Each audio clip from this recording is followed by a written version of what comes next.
Liberal-funded media acts like entitled brats. Tiff Macklin says trade war will have casualties. The Prime Minister says immigration is broken. And lots to talk about in election 2025, including the big debate last night in French, the big French debate last night. I'm Jim Check with Now Media, with Ian Burns on the line from Ottawa, our nation's capital. Another beautiful day here in the central Okanagan. Look at that shot, our live shot behind me. Looks amazing. Traffic flowing well throughout the center of Kelowna here. How are things looking out there in Ottawa? It's actually rather beautiful here as well. It's about 10 degrees colder than it is in Kelowna, but it's very sunny. It's a very enjoyable sort of day to go have a nice hike or something, I would say. There you go. The big debate last night. And we're going to start off with, it seemed like the Liberal-funded media really got the knives out. And they just went to town there, calling right-wing media, because the right-wing media, in their minds, figured out how to get in line first. I mean, it was a little bit surreal. For starters, I would say it's extremely weird that they do these little post-debate press conferences. I mean, we've already seen you for 2 hours talking crap. Why do we want you another 10 minutes of the same bollocks? That blows my mind that they've decided to do it that way. But it was a little bit weird that Carney, at least, was asked like a few questions. I think it was maybe like 4 questions or something like that. Yeah. And one was from Rebel and the other one was from, I think, True North or something like that. I mean, that's kind of odd. I think it was Juno News, I think. But there was a CBC question in there as well. Juno News. There was an NPC question, wasn't there? Yeah. That was just about immigration or something like that. But I mean, it was unusual. You don't usually see that. And he was extremely arrogant and dismissive, wasn't he? Oh yeah, it was very aggressive though too. And just like I don't see you in my other press conference. Yeah, he's like, yeah, because you kick me out all the time. Yeah, well, or you just don't get. As we discovered, we're not exactly anywhere on the political spectrum at all. Whereas Rebel, Juno, True North kind of put themselves up in opposition to the Liberal settlement, mainstream, whatever you want to say. We don't even do that, but we experience that madness where Justin Trudeau came to West Kelowna and they wouldn't even bloody tell us where he was. I mean, and that's us. Like, we've never really gone out of our way to antagonize the Liberal Party or anything like that. So yeah, I mean, the Liberal Party has a very strange relationship with media that it doesn't like, and that obviously filters through to the way that Mark Carney treats media that he doesn't like. So if you're an NPC and you ask a totally boring question that has no relevance to anything, it's really just a waste of time. Mark Carney will say, "That's an excellent question. Now let me talk for 5 minutes about that." But if you ask a question that's actually extremely newsworthy and relevant, like how many genders are there and can women have safe spaces, that's extremely timely given what happened yesterday in Britain, the British Supreme Court ruling on that. And then his response is basically almost like he's in agony. It's almost like he's at the dentist getting a filling or something. It's like he just doesn't want to speak. He doesn't want to look at this person. He just wants it to stop. I think he tried to go down the middle of the road as much as he could on that, because at first he answered he answered it one way and then he turned around and tried to answer it a different way. Like, I mean, just like pick a lane. But the reason that's why that's a good question is because it's completely relevant. It's a very important question, even if the person that asked it, he asked it in a fairly crass way and he made himself look pretty stupid the way he asked the question. But nonetheless, it's a very important question. And then look at Carney's reaction. He was completely caught off guard. He didn't have anything in his head on that subject. Because usually you go to these press conferences and it's the same people asking the same boring questions that anybody could predict. So when Carney is asked, usually when he goes to a press conference, he's asked a question like, "Oh, what do you think of this latest thing in Israel that everybody's talking about?" He already knows the answer to that. He's already got that up his sleeve, you know? Whereas when you have these independent outlets come in and ask questions, it's unpredictable. And that's vastly superior for the democracy, I would say. Yeah, You and want your leaders to be asked questions that they don't expect. in this Canadian Press article, you point out that they weren't very balanced in there because they just quoted a couple of people that were displeased with the outlets that were asking the questions, as opposed to getting one that because I do see a lot of positive stuff on the internet on those outlets, whether or not they Well, were they asked. wouldn't exist. Those outlets wouldn't exist if they didn't have lots of followers. But the Canadian press has decided to use the term right wing as a slur. By the way, or even let's not say that. Let's say they've used right wing as a descriptor for a news organization. They never do that when it's a left wing organization, such as themselves. They are a liberal left news organization. So just in a kind of teasing fashion, when I wrote that little thing in 5 Things, I've described Canadian Press as a liberal left news organization, which is what it is. But what I wouldn't go out of my way to do that usually. But if the Canadian press want to describe other outlets as right wing, then okay, I'll describe them as liberal left, which is what they are. But the thing is that practice isn't common anywhere else in the media except when you're discussing supposed right wing media outlets. And I must say, I'm not even sure if I could say that about Rebel. Is Rebel really right wing? I mean, they're like populists, I guess. They're anti-establishment.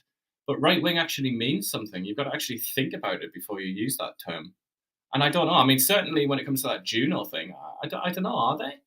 They're aligned with the Conservative Party, but then you have to ask the question, which is a much more complicated question: is the Conservative Party of Canada right wing? I don't know the answer to that question, to be honest. I mean, are they? But this is what the Canadian press don't think about. They just say, I don't like them. They're anti-liberal, anti-establishment. Therefore, they're right wing. I'm going to write right wing in my story because I know everybody's going to get angry about that. Well, we got some clips here to play from the reaction from the media. That's been the biggest thing, the reaction from the media, because the right-wing media got in line first, and they kind of like dominated some of the questions. So here's our friend Rosie Barton asking a question or responding to what happened last night. I think we have to sort of address the elephant in the room. How are these people chosen to answer these questions? And I don't know if either one of you have an answer for that, but I think there will be people at home saying, some of these seem like odd questions. Some of them aren't getting answered. How come we've heard so often from this one particular outlet? Any idea what's going on there? There's 3 right-wing, very right-wing media, we can call them media, websites that are present in there. They get in line to ask a question like anybody else. Their accreditation has been approved by the Commission of Debates, and so they get the right to stand in line and ask a question that they choose to ask. In this case, you saw Mr. Singh, and this has been his position for some time, to refuse to answer questions. Rebel News in particular traffics in misinformation, facts, lack of facts, and as you heard in that question, which was woven with some truth and some things that weren't true. Yes, there have been burnings of Christian Catholic churches. Yes, there have been remains of Indigenous children found in various places around the country, which she misrepresented. We'll see if Mr. Poilievre gets any questions from right-wing organizations. I would suspect no. Okay, all right. So much to unpack there. Actually, the Rebel News is one of the organizations that took the Liberals to court so that they could attend these debates, because the Liberals had tried to block them from attending debates. And the judge says the government has no role in deciding who's media and who's not media. But apparently, CBC wants to decide who's media and who's not media. It's that I actually experienced physical discomfort having to listen to Rosemary Barton there as she denounces misinformation while spreading misinformation. How much longer, and also why, will the Canadian people tolerate this? Why will they tolerate listening to, I say misinformation, I'm being generous. I could also say disinformation, which is to spread false information intentionally, knowing that it's false, which is what I think she meant to say the term disinformation. Maybe she doesn't know the difference. I wouldn't be surprised. But how long are we going to sit through this and listen to this from somebody whose salary we pay, while she espouses one view and spreads falsehoods while condemning the spreading of falsehoods. It's just, I mean, fundamentally, right? But before anything else, any moral questions, it's just boring. I'm bored. I'm bored of that. I don't want to endure this situation anymore because it's dull. It's very, very dull. So they don't even want to listen to our courts by saying, because the court says, you don't get to decide who's media and is not media. They seem to want to decide, and they say like so-called websites. Most of their traffic these days comes from their so-called website, right? Like ours is a website, but most media traffic now comes from websites, like not through traditional means. They're not watching television. They're not reading newspapers. They're watching websites or through social media. That's the actual fact. And then to belittle other organizations and then tag them and slur them with different things is just this. That's not supportive of media. Bill C-18 is choking off a free and independent media. Do they stand up for a free and independent media? Do they say Bill C-18 is basically killing all media in Canada and that they all have to go back to the government for more and more funding? There's no defense of media here. There's an attack of the media. Indeed, and being delivered by a pretty sort of distasteful, unpleasant person there, who's an extraordinary snob despite having achieved nothing in her life. If you want to be a snob, you've got to be a great person. Napoleon can be a snob. Rosemary Barton can't be a snob. That's just not acceptable. Rewind the tape when the trucker rally started, when she started spreading disinformation about Russian funding the trucker rally, Russian funding, with no proof of that ever happening. I mean, that's just one example. But how many during COVID? How many times did the CBC spread misinformation? It's like if anybody actually watched the CBC, they might be able to catalogue all the occasions on which they spread misinformation. But possibly fortunately for the CBC, nobody watches because nobody cares what they have to say. If I want to find out what the Liberal Party thinks, I listen to Mark Carney. I'm not going to waste my time watching CBC to hear the same thing. Now we got another reaction here. Let's play this clip. Then the leader spoke post-debate in those scrums. What did you hear from those scrums? The post-debate scrums were dominated by right-wing media groups who flooded leaders with questions on topics unrelated to the debate. One did ask Carney if he felt Trudeau was a good prime minister. Carney said that he was and that they have shared values, including taking care of Canadians, reconciliation and equality. But there you go, more of the same, more labeling. But again, explain that.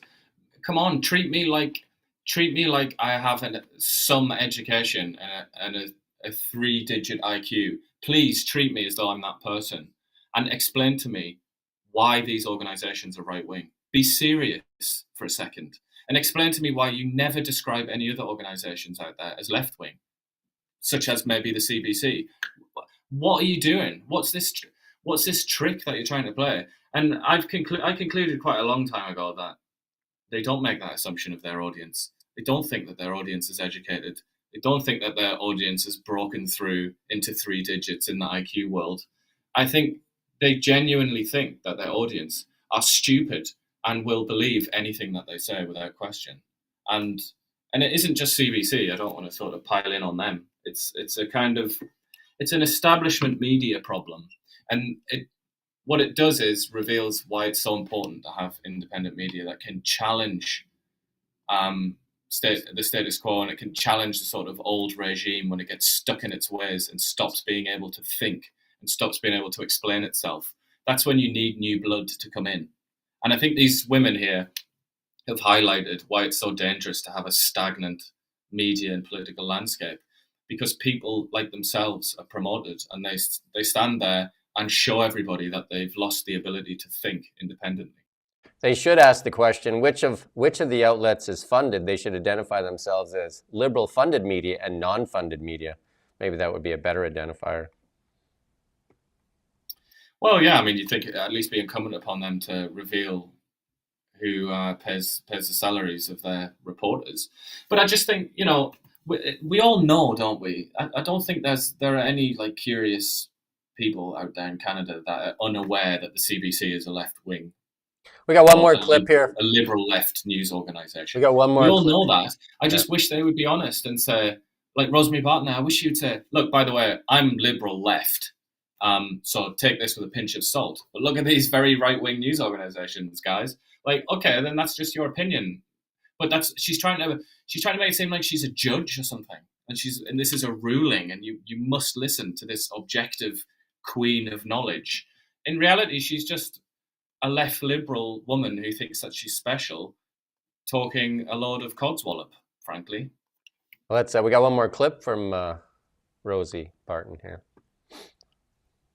At one point, when some of those last questions came up, I just checked to make sure. Yeah, no, we're in Canada, because the identity politics questions have not emerged much. This happens on the same day that the United Kingdom court ruled that woman and sex refer to biological woman and biological sex. True North is a very right-wing website, and there have been issues in the past with who gets allowed into these scrums and who's allowed to ask questions of the leaders. The commission, Debates Commission, was the one who decided that these people were allowed to come in and ask these kinds of questions. So there you go.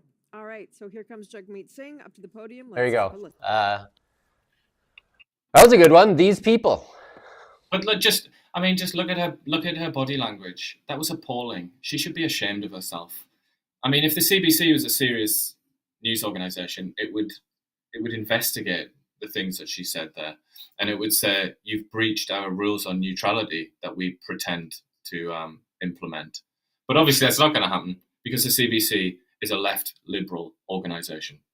And that's the end of it, really, isn't it? Yeah, I thought some of the comments in there, these people referring to, it's just they tried as much as they could to throw them under the bus. And I'd like to remind Rosie Barton that the person that decided that they can come to these things, when they said, like, who decides they get to come? Well, the Supreme Court of Canada decided when the Liberals tried to block independent journalists from coming. That's who decided that they can come. And the body that was deciding there was actually looked at that ruling from the Supreme Court of Canada. Yeah, which also determined that left-wing news organizations like the CBC can also come and ask left-wing questions. Do you know what I mean? Like, I mean, they're basically attacking the foundations of Canada while at the same time trying to pretend that there is only one correct media in Canada. There is two types of media in Canada right now. There is liberal-funded media that is, scared of losing their job, and then there's a lot of independent media that is being crushed and suppressed by Bill C-18, where they've taken away our audience, and that's where we fit in, where they've taken away our audience and have selectively funded our competition. Absolutely. And so before I forget, something else that was said by Rosemary Barton's interlocutor there, which is where she said, I had to kind of look around and remind myself that I was in Canada because these questions were all about identity politics and all the rest of it. I would say to that woman, have you been conscious for the last 10 years when Justin Trudeau introduced the most obscure, fanatical, crazy US college campus identity politics into Canada? Were you present for that? Were you awake? Were you paying attention when Justin Trudeau scolded somebody because they used the term mankind and he responded saying people kind with a straight face? Were you there when Justin Trudeau came out and talked about transgenocide and all of the kinds of genocides that he decided to invent and pretend that it happened, when he talked about systemic racism, when he talked about just any number of fanatical obsessions that the American left has been working their way through over the last 20 years or so? Was she there? Because to me, that was like being in America when I had to listen to Donald Trump, when I had to listen to Justin Trudeau talk like that. To me, I was like, what country am I in here? Am I in America? Because it sounds a lot like I'm in UCLA college campus or something. What am I listening to? But obviously it wasn't identity politics then, because she agrees with that. That's, again, my humble opinion, and a full stop to that. Yeah, and then in the words of Chrystia Freeland herself, who was the second in command and was also the finance minister, she said the Justin Trudeau Liberal government wasted the past 10 years on identity politics and identity politics and virtue signaling. That's what they did for 10 years while Canada was spiraling out of control in an economic spiral. And at no point, I mean, correct me if I'm wrong, but at no point do I certainly can't remember the CBC at any point coming out and saying, "What's with all this American-style identity politics? Who are these very left-wing people, such as Justin Trudeau?" Don't remember that ever happening, and I mean, I'm pretty confident that it never happened, because I'm pretty confident that the CBC's staff, by and large, agreed with all of that and thought that it was completely sensible. I'm pretty sure that both these reporters for the CBC were there when Chrystia Freeland said those comments, and that would be a perfect opportunity to bring them up when she said, "I don't remember this in Canada." Just like, wow, Chrystia Freeland said those words herself and said that their government wasted 10 years on the very thing they said they don't see in Canada. Well, it appears that Chrystia Freeland's seen that. I mean, and it's not just her, is it? There are lots of sensible people within the Liberal Party, including, I have to say, Mark Carney, who realised that the identity politics that was pushed by Trudeau and Trudeau's ministers was not doing well. It was not doing good things for the Liberal Party, and it wasn't, you could also argue, doing good things for Canada. And that's why, this Liberal Party now has just completely shut up about that sort of stuff. They're trying to do everything that they possibly can to avoid sounding like Trudeau. So it's a valid point, yeah. But again, Rosemary Barton, dressed up like Doctor Who there, didn't want to go into that, did she? Because Rosemary Barton was pushing her own politics onto the Canadian population while being paid by Canadian taxpayers, and we're supposed to smile and clap. Yeah, let's on to some other news here, and then we'll come back to the election. Tiff Macklin yesterday in his statements predicts trade war casualties as we move through the next 3.5 years with the Trump administration. And he says any prolonged trade war will drive Canada into a grinding recession, resulting in bankruptcies, joblessness, and the future is unclear and risk-filled. Right now, the outlook is really clouded as we're being less forward-looking than normal. And that's why, we said yesterday, we're unsure why he didn't cut rates. The European Central Bank cut today. They cut 0.25 because they obviously have bad economic data as well. The U.S. Fed, Jerome Powell, came out with a statement, said that he's not ready to cut, and that got Trump in a fury as well. So lots of stuff going on with rates. But Canada definitely in that spot here where, we are an export nation. And our biggest customer, based on us not expanding our trading partners, is kind of at the mercy of the United States. Yeah, and in a sort of uniquely bad way as well. I mean, later on we're going to talk about how the Chinese are buying up more Canadian oil, but there's a hard sort of block on that. There really is only so much. It's only as much as you can get through the pipelines, because obviously our most important natural resources are landlocked. Yeah. They're trapped in the middle of Canada, and they have to, to the west and to the east, they face hostile opponents that don't want them to export that oil. Double locked on the west coast, right? Double locked with the no Northern Gateway, and then the Bill C-48 with no super tankers on the west coast there. So yeah, but it's the point is it's politics. Politics has made us dependent on the United States and has made us weak as we are. But I would just say one thing. You mentioned Europe. One sort of, I don't know if it counts as optimism or a positive thing, because the Europeans are such a basket case. But I would say at least we're not as bad as they are. The reason that they're so desperate is because they have numerous economic crises converging at the same time. Whereas we have lots of our own problems, but our biggest problem right now is Donald Trump and this trade war with the US. But the Europeans have catastrophic problems with China, with their own energy. They've got a hostile Russia there and a war ongoing at their borders. They've got the worst demographics in the world, pretty much, barely any young people. They've got a migrant crisis because they tried to bring in people from the Middle East and Africa to fix their demographics, and obviously that's just brought loads of other problems with it. The Europeans are in hell, so I would say what they do is not necessarily I would be compared to what we do, because we're in a better spot than they are.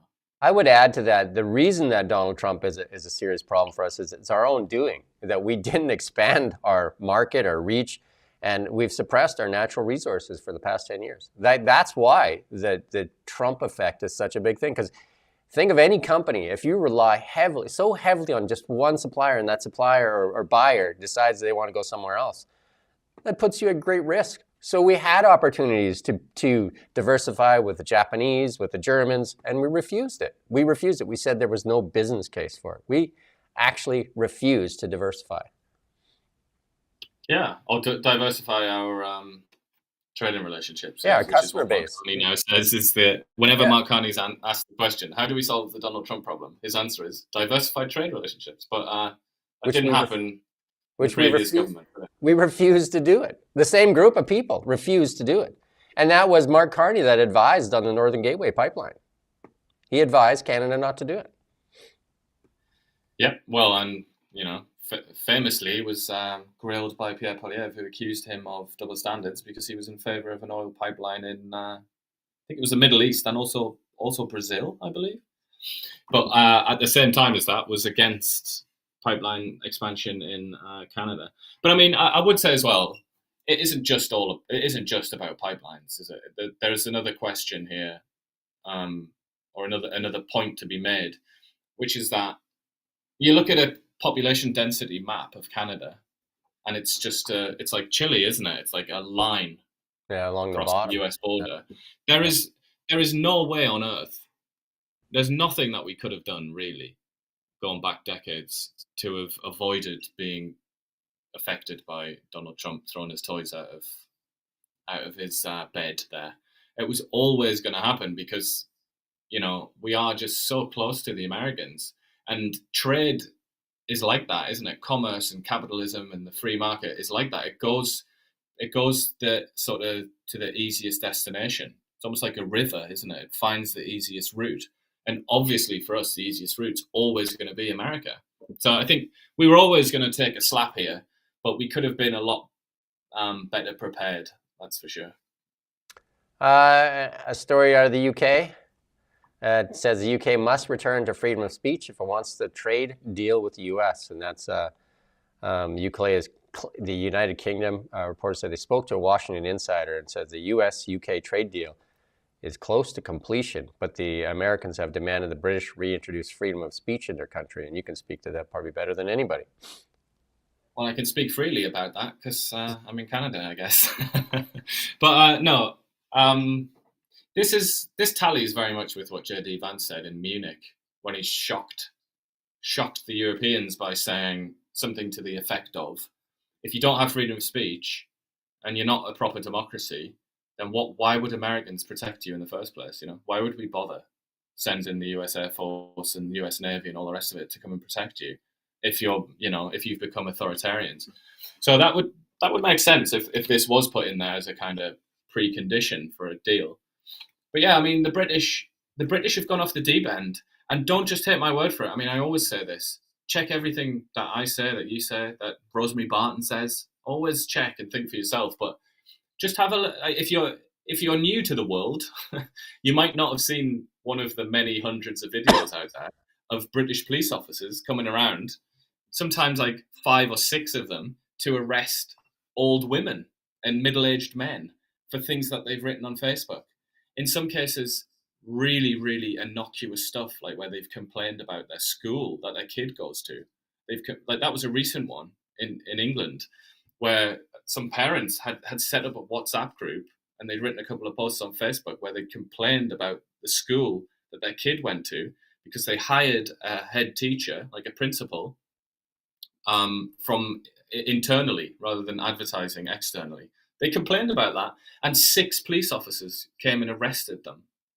I mean, to me at least, that is insane. That's the kind. I mean, I wonder if you would even experience that in China. I'm not sure you would. That would probably be let go in China. But in Britain, off you go. The police are going to come around. They won't investigate burglaries, but they will arrest you for writing about your kid's school on Facebook. Well, I mean, J.D. Vance is not the only person in America that's upset about this development, because they look to Britain as the kind of mother country in many ways, don't they? The land of Magna Carta and all the rest of it, and the land of Winston Churchill, and and so on and so on. And I think they look at that, and it makes them sad, and it makes them frustrated. So they're putting that in there. But I would say, how is this relevant for us? Because obviously the Liberals have shown a fondness for very, very similar legislation to that which is on the books in Britain. And, if we're going to get a deal with the Americans, it's very possible that they will say, okay, you can have a deal, but you have to enshrine freedom of speech, and you have to drop any plans that you have to arrest people for things that they say on the internet. Well, you and I don't have to worry about putting our news on Facebook and Instagram, because our own government has blocked us from putting news on our audience of over 200,000 that we earn serving this community. That is Bill C-18 that's still in force. We'll come back to that when we talk about the election. But a team of scientists have said they found the strongest signs yet of possible alien life on a massive planet beyond our solar system. And you could say a lot of people didn't find any intelligent life at the debate last night, but that's an old Star Trek humor piece there, no intelligent life. So there you go. Yeah, well, it's also Buzz Lightyear, isn't it, that he says that? Yeah. I mean, you'd have to be very arrogant to believe with the size of our, the universe and the Milky Way. I mean, we're part of a solar system. Our solar system is part of our galaxy, and then our galaxy is part of the universe, and then who knows what's past the universe. To think that this is the only planet in all those planets out there that would have life, when we know that there was water and there's ice on other planets, so it has to just do with the perfect conditions. And why would the perfect conditions only exist in one place? Yeah, I mean, it's a pretty hard to imagine, isn't it, that Earth is special in that regard. But until we have definitive evidence, I suppose we can continue in that conceit. But it looks to me like we're not going to be able to do that for much longer, because we seem to be getting closer and closer. There you go. Election 2025. We're going to get into our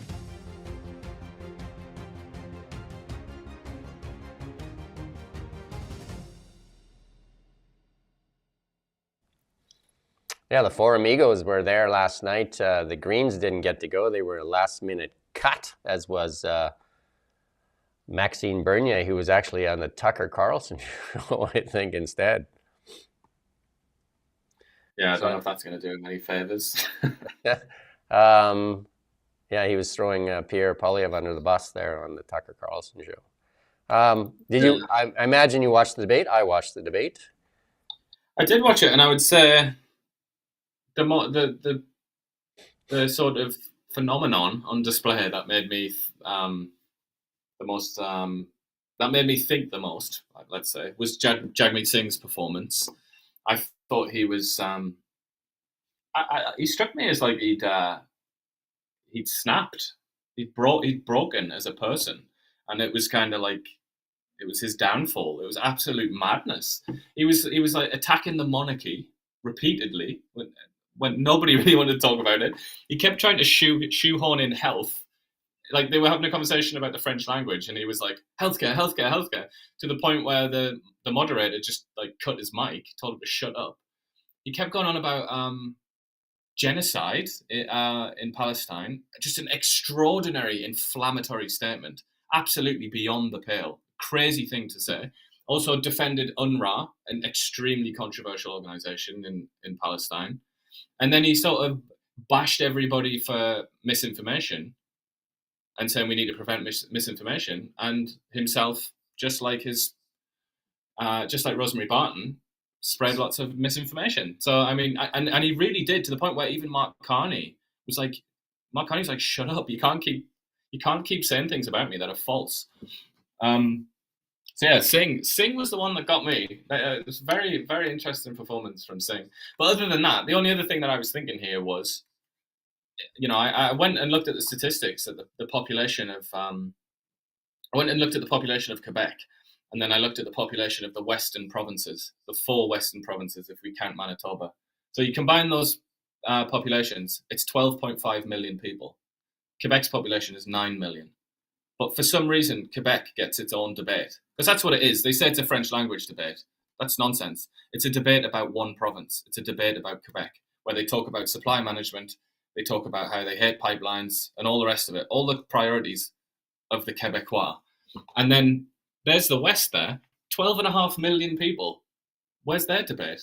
That's what I was thinking. Where's the Western debate? And also, the leader in Canada's GDP, like the economic might, is in the West. Well, that's the other thing. That's another thing that got me is misinformation, importance of the media preventing misinformation. On numerous occasions, Blanchette, who had decided to pretend that he was like Mr. Quebec and he represented Quebec, even though there are numerous parties in Quebec. It's not like it's his province.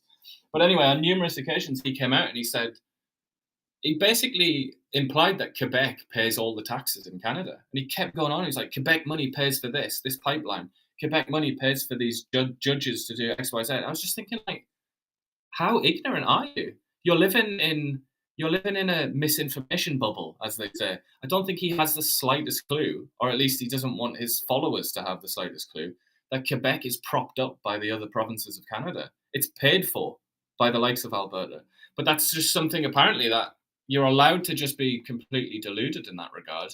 And you're allowed to repeatedly put out misinformation about the economic realities of Canada. And there's just no challenge to it. It was funny how they used the translation thing. They forgot to put all the ums and ahs in for a win for Mark Carney, because they forgot to put all his ums and ahs in, his trademarks, in his translations.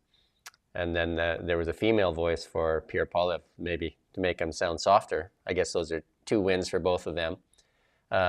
Just in the nonsensical area, if you look at the poses there, the 4 men, Justin Trudeau said there should have been a woman running, but he forgot to, push Chrystia Freeland to the front. Instead, they pushed an old white guy to the front there when he said that the Americans failed an opportunity to elect Kamala Harris because they're misogynist. Yeah. Well, that's the kind of, that's why, in a nutshell, what you just said there, that's why the Liberal Party was 30 points behind in the polls. Because there was so much inconsistency coming out of Justin Trudeau.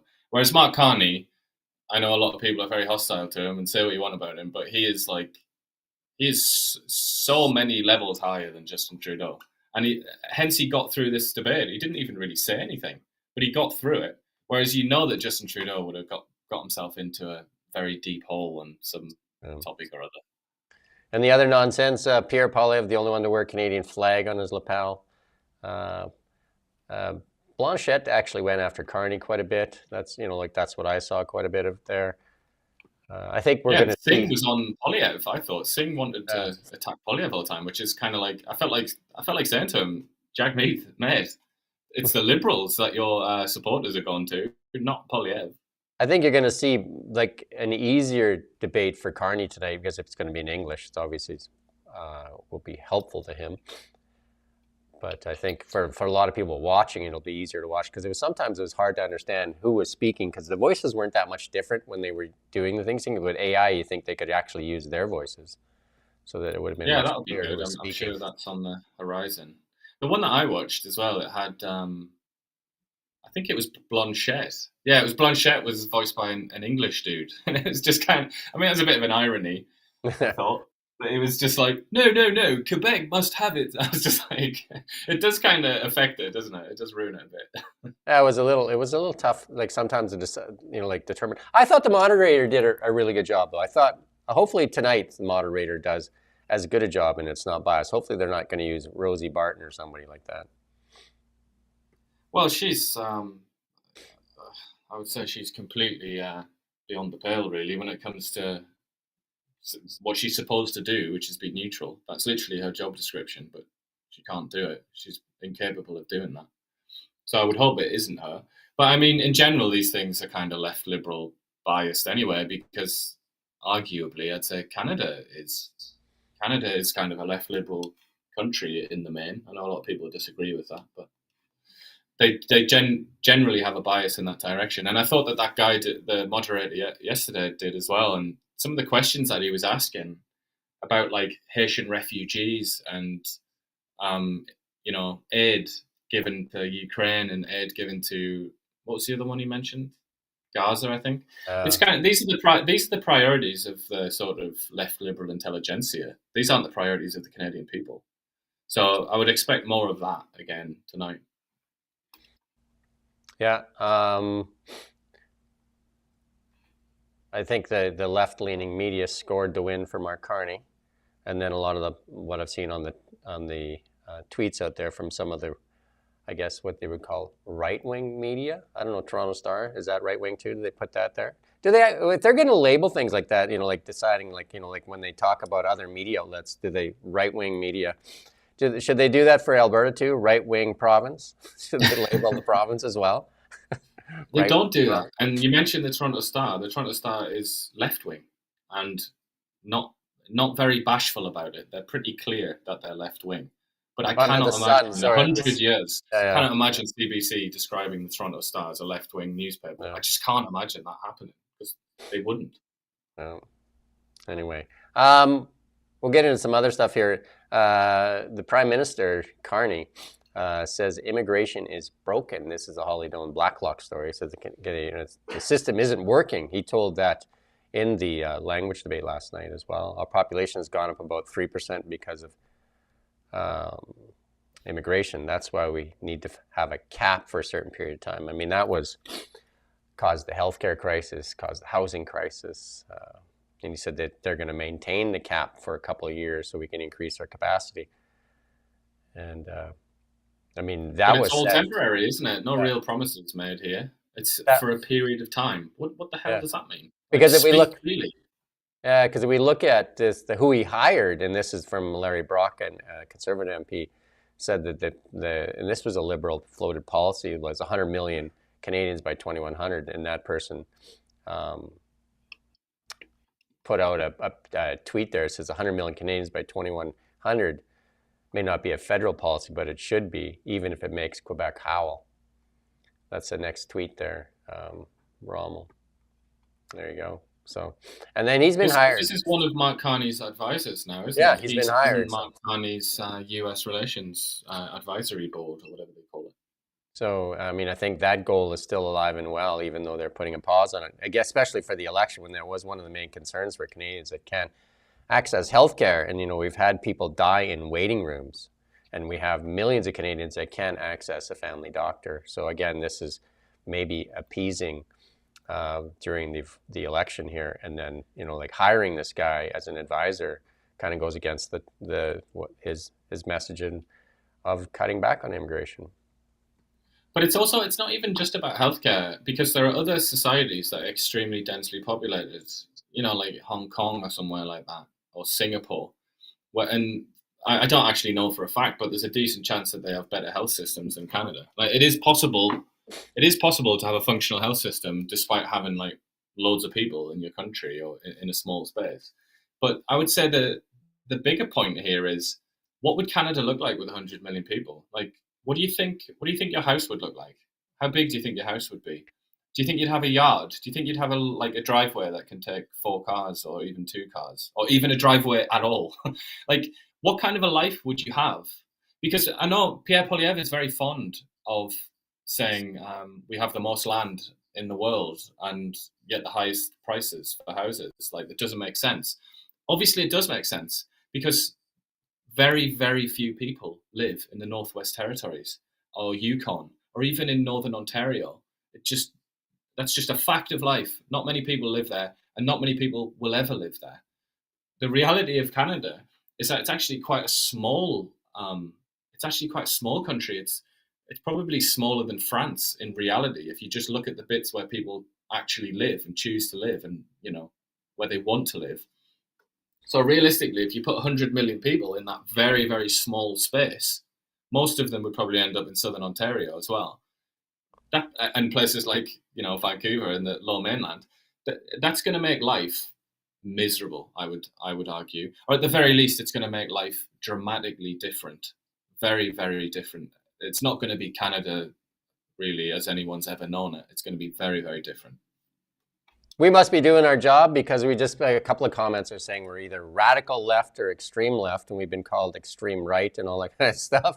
So, I guess we must be doing our job because we don't want to be seen as either extreme left or right. We definitely want to be seen as the outlet that tries to find the middle of the road and let you do some of your thinking. And we actually value your comments and your thoughts. And maybe if we stopped taking out the label gun all the time and just started to listen and examine the things, because we disagree with the left-wing media calling the right-wing media names. And to be clear, Kelowna Now gets zero funding from the Liberal government, while many of the outlets are selectively funded by the Liberal government. And Bill C-18 chokes off our audience that we earned, and we do not get any funding from the Liberal government.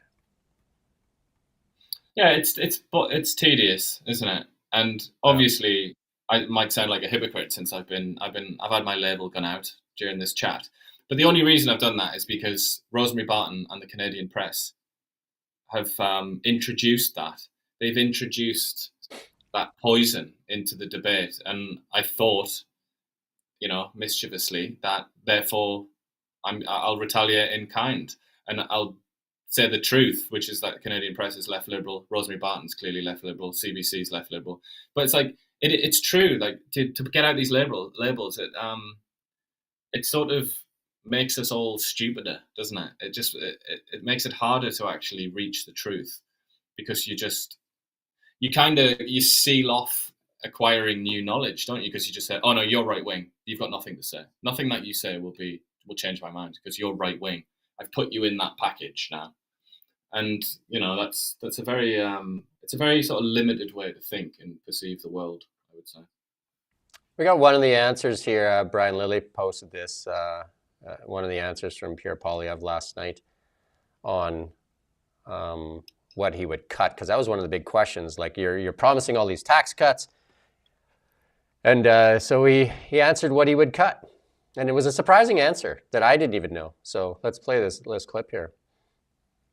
Should we cut international aid or not? I'll give you some figures here. $2.1 billion is being given to Ukraine currently. That's a large amount of money for Canada.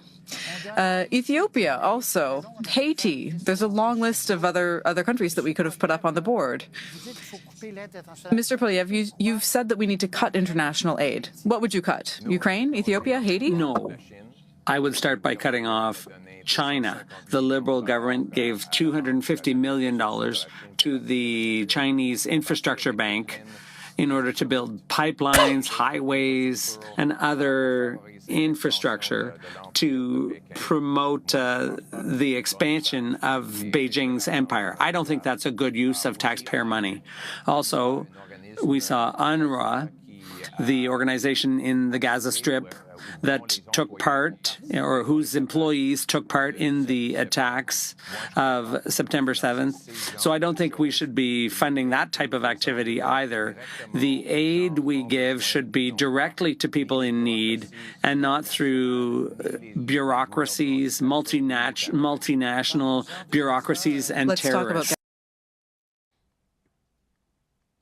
There you go. He said that he would cut the funding for China. I didn't know that we gave him a lot of money, but I can't see why we would give China money. They seem to be doing quite well on their own as the second largest economy in the world.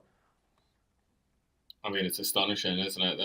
There was a lot of this sort of thing happens in the UK as well, which deludes itself into thinking that it's important by giving money away, international aid.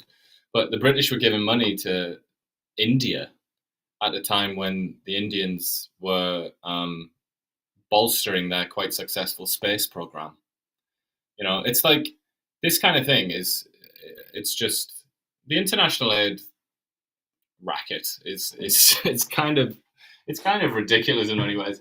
It's kind of hijacked the original purpose, which is to help people in desperate need.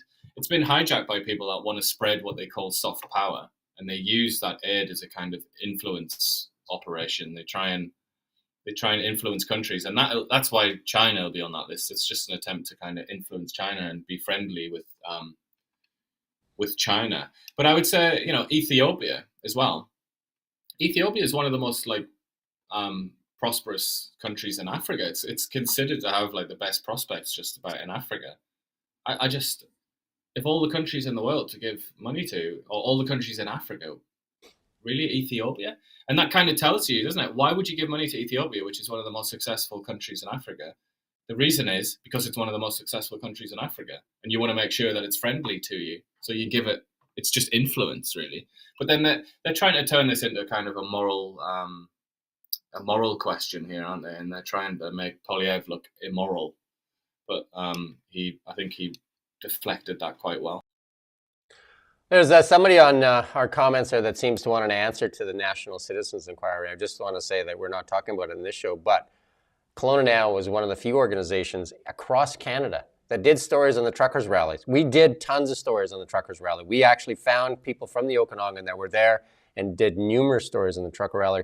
I interviewed doctors and other healthcare professionals that were fired for the COVID vaccine, for not taking the COVID-19 vaccine.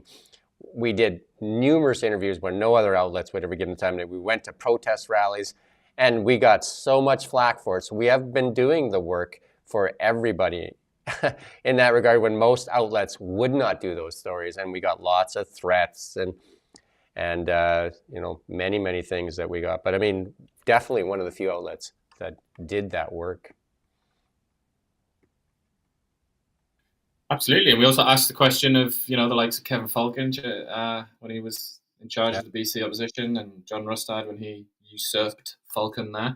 And we also asked Eby, I believe. Yeah, we did. Yeah. And I asked Adrian Dix, the former health minister. We wrote a load of stories about COVID. And it's right, we did it in a very, very hostile atmosphere where we were attacked by, among others, our dear CBC in Kelowna, who decided to write it was actually a radio show, wasn't it, where they did a hit job on us.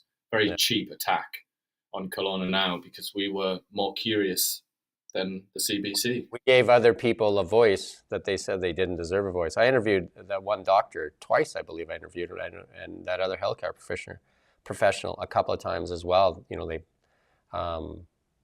And we did the lawyers for the people that were fired, the finance guy that was fired.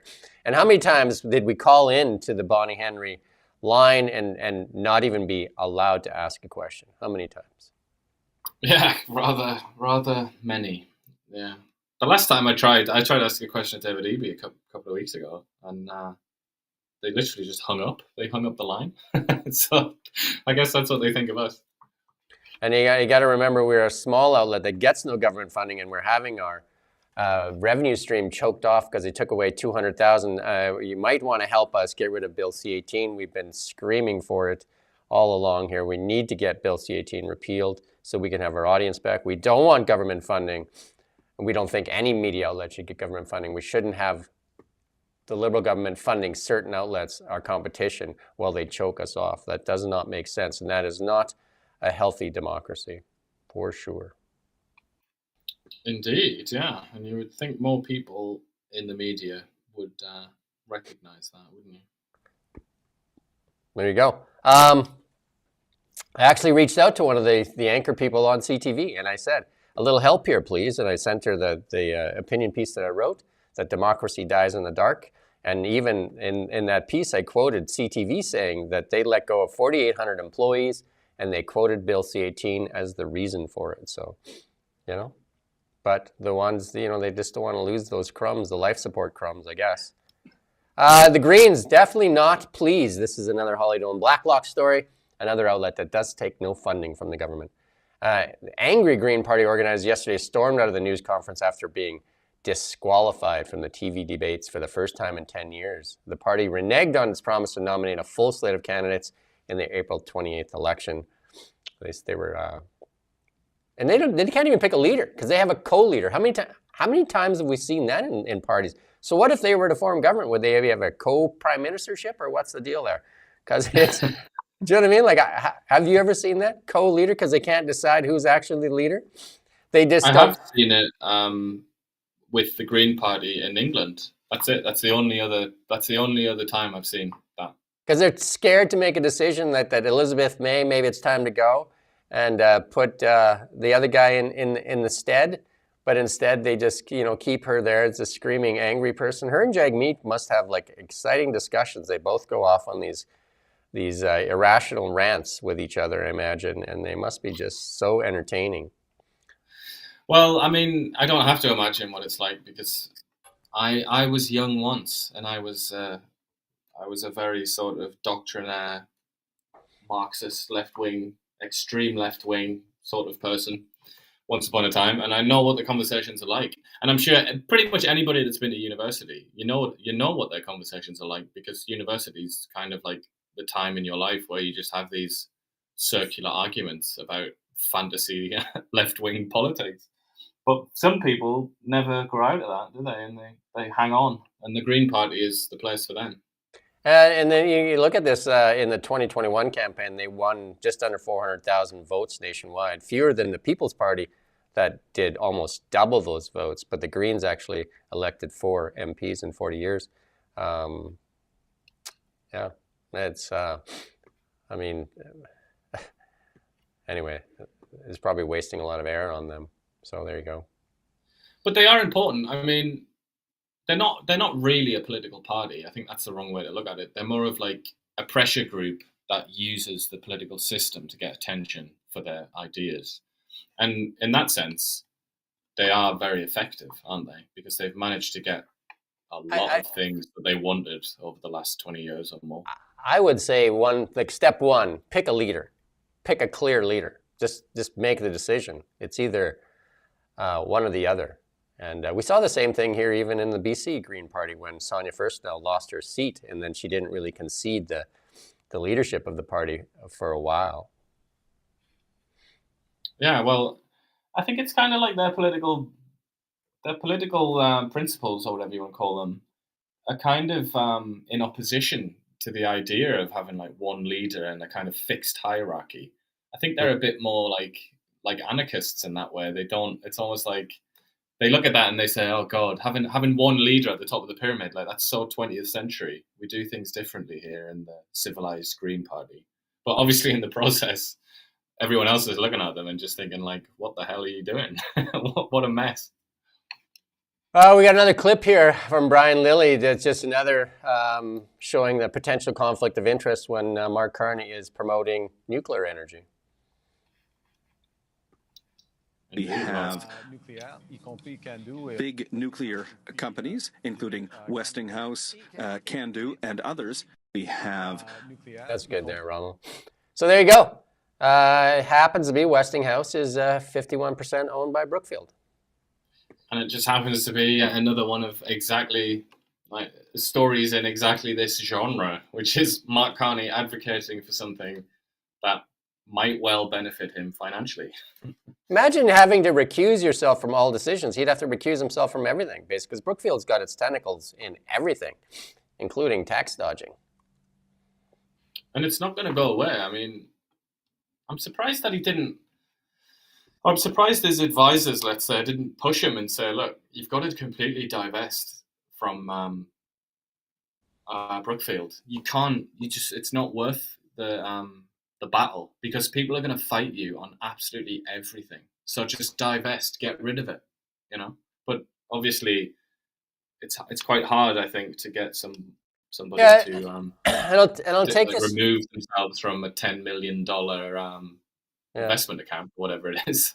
I'll take this opportunity one more time to say, and you ask yourself if this is a conflict of interest. While you're advising Canada as an economic policy advisor, which is basically taxation because Canada is a tax collector, while you're advising on economic policy and tax collection, at the same time you're the chairman of the company that you're advising on dodging taxes in a tax haven that President Obama called the biggest tax scam in history.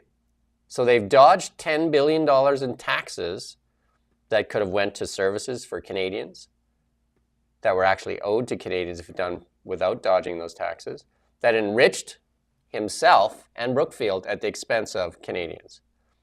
Conflict or no conflict? Ask yourself, is there a conflict there? While you're doing those two jobs, was there a conflict? And if there was, why wouldn't you recuse yourself from making those decisions? You know what I mean? Like, why wouldn't you say either I act on behalf of Brookfield or I act on behalf of Canada? Because those two are in conflict, especially when you're dodging taxes. Yeah, and I think even the most generous interpretation of what's going on with Carney and Brookfield, it does still prompt quite a number of questions. It's not like this is only coming from people that are the most hostile to Carney, and you've got to kind of like manipulate and bend the truth to such an extent that it sounds bad. I think even if you sort of steel man it and you give it the most favorable, generous treatment, it's still, there are still definitely questions to answer here, and the fact that Carney doesn't want to answer them makes it all the more urgent that he does answer them. Yeah, and then this last one here, I'm just putting this up because I did an opinion column yesterday. You can go on Kelowna now and read it, and it is on exactly this, on fear as being the big secret weapon of the Liberal Party. And then this column says, you've got to hand it to the Liberals. They've sold a lot of snake oil this time around. Carney keeps peddling the big lie. Here's the name of the game. And it is their secret weapon for sure, that every time that they seem to sink in the polls and that they drum up a little bit of fear with invoking Trump's name. We're going to come to that later too. We're going to talk about how many times it was used. But there's another thing here from Neil Young. It shows here, or Brian Lilly quoting Neil Young, so there's something happening here. A Leger poll shows there's a tighter race happening there in the GTA. You can put the next tweet up there, Rommel.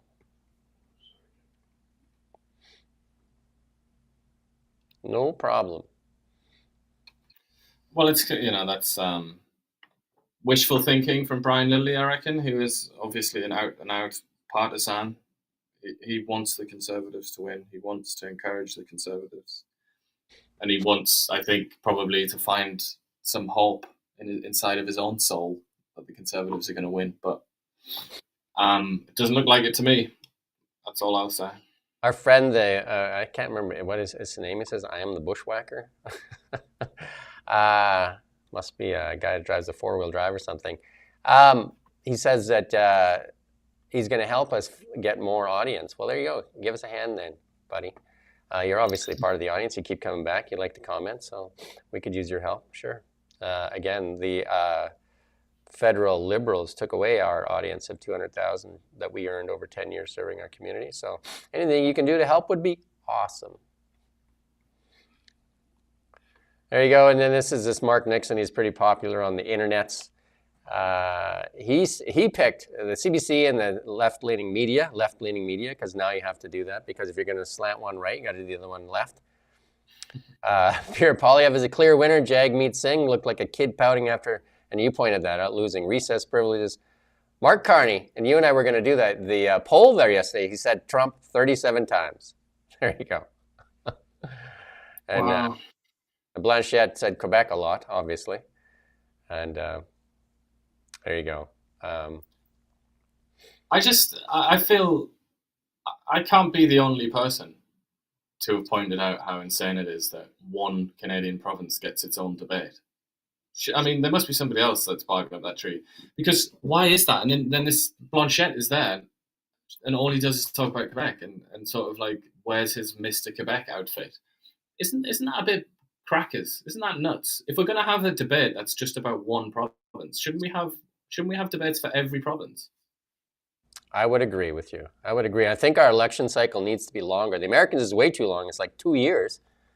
And ours is like way too short. And I think, the Liberals made it as short as possible as well, because, the less time that Mark Carney stands in front of a microphone, the better off for the Liberals. Yeah, they wanted the honeymoon period, didn't they? This is the thing with politics. Politics has become like so data driven, and it's like, you have these people that call themselves political scientists who pretend that politics is a science. They come in and really they're just like people that study history, and all they think about is history. I mean, all they think about is politics, sorry, and like polling and elections and stuff like that. But all these people have come in and they've said, look, here's like an example of 100 elections. And in each of these occasions, the honeymoon period lasts this many days. And then they've looked at that and they said, all right, well, let's take advantage of that. Let's have this honeymoon period. It's just like, it's so cynical. There's nothing natural left anymore in an election.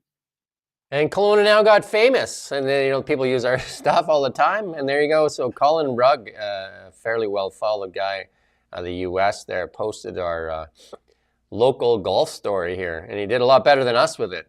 Getting millions of views and stuff like that. That was that thing is. We knew that thing would go international 100%, but he even quotes Kelowna Now in here. But you could get our name right and put the now together with the thing. But Canada, famous for all the wrong reasons. Look at that beautiful day today to go out there golfing. You got to wear your hockey helmet now if you're going to go out there. Maybe wear a jersey in case you get jerseyed as well. You got to have that fight strap tied down. You probably don't even know that, Ian. On a hockey jersey is the fight strap. I think I do have a vague familiarity with what you're talking about, yeah. But you're right in general to point out my ignorance. Because if it's to stop people from getting jersey and pull it over their head and then just having them fight blind, right? There you go. Yeah. That's one of the best things about hockey, where you can just you can have a fight and it's legal. Maybe they should introduce that to golf. Maybe they should call it can golf, and then these guys could form the first team. Team golf. The guy in the blue shirt there is going to be the first champion, isn't he? Yeah, he's definitely got the big belt right now for sure. He might be facing some problems though, as well. Not the right way to get famous for sure. Let's move on to markets. So what's going on again today in the markets? When we first pulled this, we were down 640 points, and look at that. It's only down 324 points, and a lot of the screen is turning green actually. So we're seeing a jump in the NASDAQ. Like I said, I think we're near the bottom of this mess-a-roni here, and we're going to start to see some stuff start to turn around. I think as like things find the bottom, and then they just kind of churn at the bottom, and then they're going to look for a direction. Gold was off quite a bit this morning too. It was off in the $50 range. Now only slightly off, like $42. There you go. It's bouncing back from being off. But again, gold very, very high actually. Gold in Canadian dollars. What is that in Canadian dollars? Basically 1 ounce of gold you can buy yourself, well, not a house in Canada. That's for sure. Not a house in Canada. Almost a modular home built by Brookfield. $4,600 for gold. And like I said, been buying gold since it was like around $200, $250 an ounce. So a pretty good return on the yellow metal, which Canada, as a central bank, owns 0 ounces of gold. They sold it all starting in 2015, 2016 for around the $1,200 an ounce. And turns out to be, they said it was an antiquated asset. Turns out wrong again. Mark Carney was Bank of Canada governor when we were still selling off a lot of the gold. He didn't reverse that trend. He just finished it off. So there you go. So Brookfield obviously probably doesn't own any gold. Yeah, maybe they do, and that's why. Well, maybe they bought it. Who knows, eh? Who knows? The Bitcoin didn't make it into the discussions of the debate last night because Justin Trudeau mocked Pierre when he was talking about Bitcoin when he was running for the leadership of the Conservative Party. But it would be tough to mock him now because it was actually up substantially from there. But it looks like it's building that base, and it looks like it wants to go. It wants to take another run at that 100. So there you go, Bitcoin setting itself up. Canadian dollar, again, up. More on American weakness than anything that you could pin on Canadian positivity. How's that? It's down against the pound quite severely, actually. I just checked that today. So it's definitely, as you say, it is a US dollar story. There you go. In our AI tech segment, we're always trying to help you learn stuff here. So ChatGPT introduces personal image library. There you go. So it actually keeps all your conversations, and now it's going to start keeping your imagery. Cool. There you go. I use it every day. So don't take pictures of crimes that you commit. Then I would say. There you go. Don't take pictures of memes that you could later get prosecuted for if they're successful enough to introduce the British laws. You don't want to have those memes on there. And while you're at, we don't have anything in the EV segment today because I got tied up in a meeting. But hey, we've got some memes for you today. We've got some fun memes. This is where we have a little bit of fun. So again, with an open mind and enjoy the memes here.